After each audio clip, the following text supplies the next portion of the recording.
Pushing an extremist agenda just 1 week after an election in which voters re-elected President Obama and reaffirmed progressive ideals. Well, they didn't get the memo in Ohio. Today, a House committee approved a bill to essentially defund Planned Parenthood. House Bill 298 passed on a party line vote, and it will strip $1.7 million from Planned Parenthood. Nearly 100,000 women in the state use Planned Parenthood, mostly for preventative care and birth control. Every single medical professional in the state testified against the bill. At a news conference opposing the measure, Ohio State Senator Nina Turner wore a T-shirt offering a different meaning for GOP. There's a closer shot of the T-shirt so you get the picture. It's not just about Planned Parenthood. Ohio Republicans also want to revive the so-called heartbeat bill, which would unconstitutionally ban all abortions after a fetal heartbeat is detected. On Election Day, 56% of Ohioans said that they believe abortion should be legal all or most of the time. Joining me again tonight is Ohio State Senator Nina Turner. Senator, great to have you with us tonight. I guess your T-shirt says it all. What the heck is going on in Ohio? I mean, they just haven't got the message.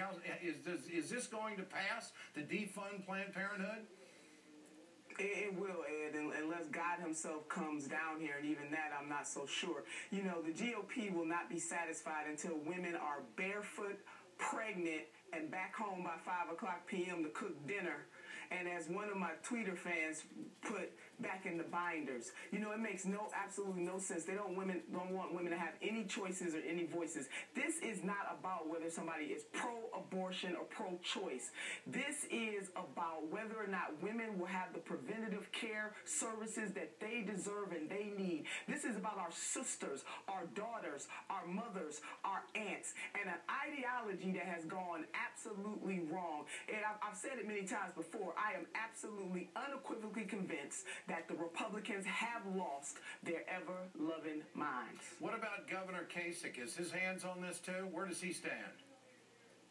Well, you know, Ed, I saw information that the governor met with the GOP to talk about the lame duck agenda.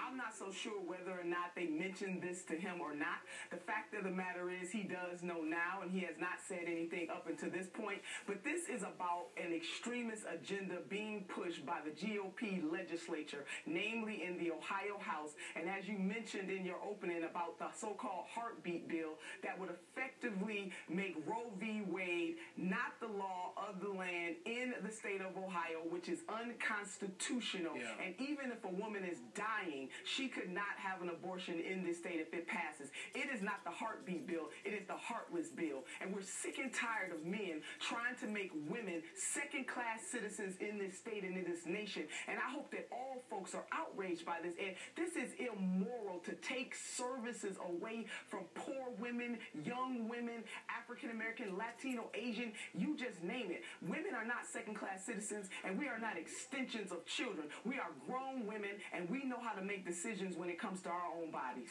Nina, I understand that you're considering running for Secretary of State of Ohio to replace Jon Husted in 2014. Is that correct?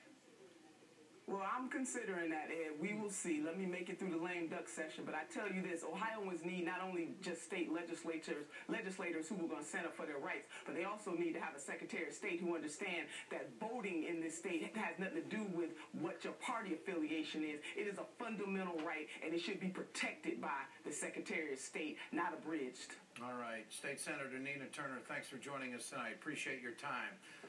Crazy stuff happening in Ohio. I mean, it just starts right up, doesn't it? Week after the election. That's the Ed Show. I'm Ed Schultz. The Rachel Maddow Show starts.